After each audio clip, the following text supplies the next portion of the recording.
जय माँ जालपा। दोस्तों, हमने पिछली वीडियो में पढ़ा था त्रिकोण के बारे में, केंद्र के बारे में, त्रिक के बारे में, उपाच्य के बारे में हमने जाना था। उम्मीद करता हूँ वो आपने अच्छे से पढ़ा भी होगा और याद भी कर लिया होगा। अब हम इस क्रम को आगे बढ़ाते हुए आज हम बात करेंगे ग्रहों के अंशबल के बारे में, अस्त के बारे में, वक्रीय के बारे में, मार्गीय के बारे में। बिना किसी देरी के अब हम इस वीडियो को शुरू करते हैं। ग्रहों का अंश बल क्या होता है? जब हम कंप्यूटराइज कुंडली बनवाते हैं तो उसमें हमें ग्रह का अंश बल यानी उसकी डिग्री लिखी मिलेगी। ग्रह का अंश बल पूरे ज्योतिष शास्त्र की नींव है। कुंडली में कुल 360 डिग्री होती है और हर एक घर की डिग्री 30 डिग्री होती है। ग्रह की डिग्री को देख के हमें पता चलता है कि उस घर में ग्रह ने कितना अंतर काटा है। हर ग्रह चाहे योग कारक हो या मारक हो, उच्च हो या नीच हो, किंतु वो सदैव रिजल्ट उतना ही देगा जितनी उसकी डिग्री होगी, जितनी उसमें क्षमता होगी, जितना उसमें अंश बल होगा, उतना ही वो अच्छा और बुरा करने में सक्षम होगा। तो आपको समझाने के लिए मैंने एक चार्ट बनाया है।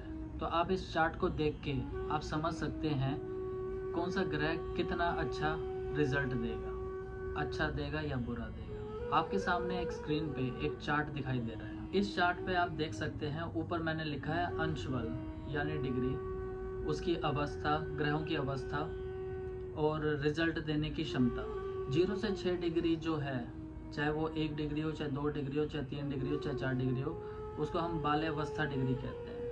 तो जो ग्रहों की जो क्षमता है देने की, जो ग्रहों की पावर है, वो है सिर्फ 25%। दूसरी डिग्री है 7 से 12, जिसको हम कुमारावस्था कहते हैं। इसकी पावर है 50%। रिजल्ट देने की क्षमता जो है 50% है, चाहे वो अच्छे में दे चाहे बुरे में दे, जिसको हम टीनेज अवस्था भी कहते हैं। अगली डिग्री है 13 से 18 डिग्री, ये युवा अवस्था है। इसमें जो रिजल्ट मिलता है पूरा 100% रिजल्ट मिलता है, चाहे वो अच्छा भी हो सकता है और बुरा भी हो सकता है। इसी के साथ हम आगे चलते हैं। आगे है 19 से 24 डिग्री, इसे हम कहते हैं वृद्ध अवस्था।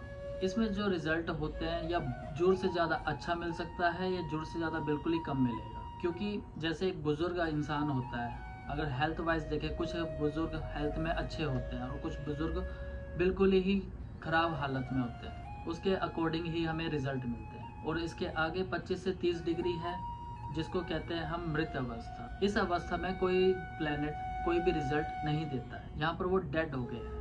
कुछ पंडित ऐसे होते हैं जो बताते हैं कि ये आपकी कुंडली में ये ग्रह तो अच्छे घर में बैठा है, पर वो पंडित ये नहीं देख के बताते हैं कि उसके ग्रहों की जो डिग्री है उसका बल कितना है। वो बस ये कह देते हैं कि आपके साथ इस साल से बहुत अच्छा होगा।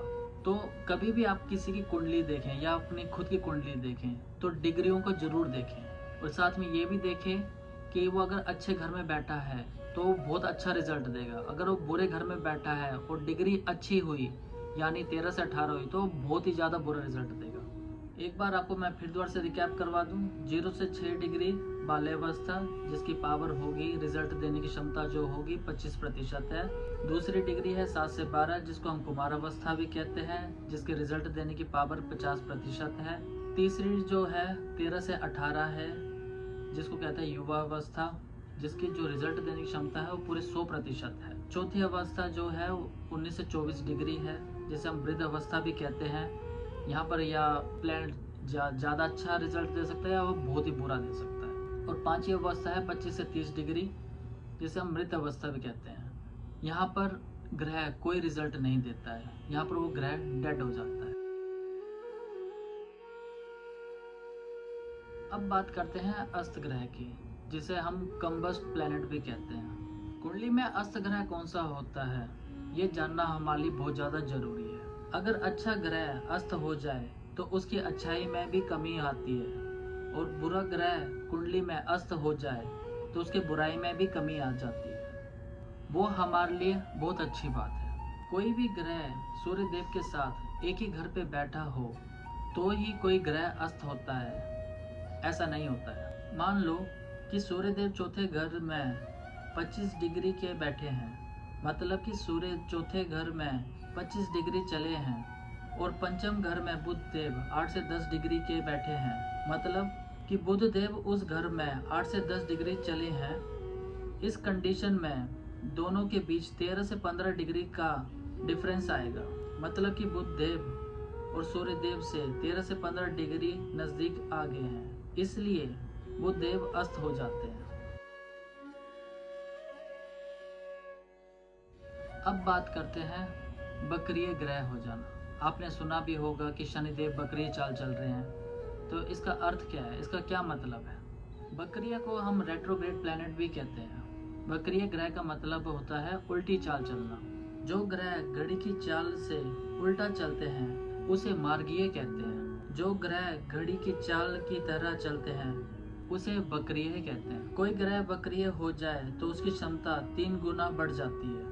कोई अच्छा ग्रह वक्रीय हो जाए तो उसकी अच्छाई में 3 गुना बढ़ोतरी हो जाती है, और कोई बुरा ग्रह वक्रीय हो जाए तो उसकी बुराइयों में 3 गुना बढ़ोतरी हो जाती है। सूर्य देव और चंद्रमा हमेशा मार्गीय ही रहते हैं। राहु देव और केतु देव सदा वक्रीय ही रहते हैं। बाकी के 5 ग्रह मंगल, बुध, गुरु, शुक्र और शनि देव वक्रीय भी हो सकते हैं, मार्गीय भी हो सकते हैं। जाने से पहले मैं आपको टिप ऑफ द डे देना चाहता हूँ।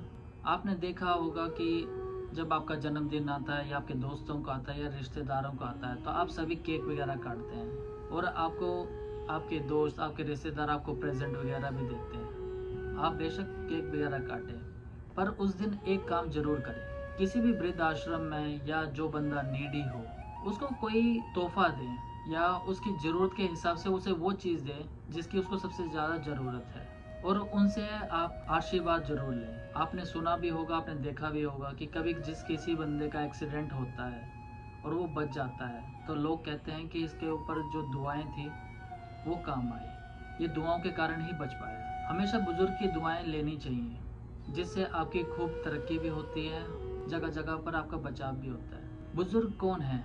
ये साक्षात शनि देव है। जो भी 4th क्लास के बंदे होते हैं जो काम करते हैं, जैसे पोछा लगाने वाली, झाड़ू लगाने वाले, या जो भी 4th क्लास के जो काम करते हैं, अगर आप अपने जन्मदिन पर आप इनको कोई तोहफा देते हैं और आप इनसे कोई ब्लेसिंग लेते हैं, इससे आपका बहुत ज़्यादा बचाव होता है। साक्षात शनि देव की आप पर कृपा होती है। उम्मीद करता हूँ आज की वीडियो आपको पसंद आई होगी। अगर आपको पसंद आई है तो लाइक, शेयर, कमेंट जरूर करें, और साथ ही साथ अपने दोस्तों के साथ इसे ज़्यादा से ज़्यादा शेयर करें। उम्मीद करता हूँ आप सबको ज्योतिष सीखने में मज़ा आ रहा होगा और आप इसे अच्छे से समझ भी पा रहे होंगे। इससे आप खुद की कुंडली भी देख सकते हैं और औरों की कुंडली भी देख सकते हैं, और उनको सही पाथ भी दिखा सकते हैं। अगर आप मेरे इस चैनल पे नए हैं तो इस चैनल को सब्सक्राइब जरूर करें। जय माँ जालपा।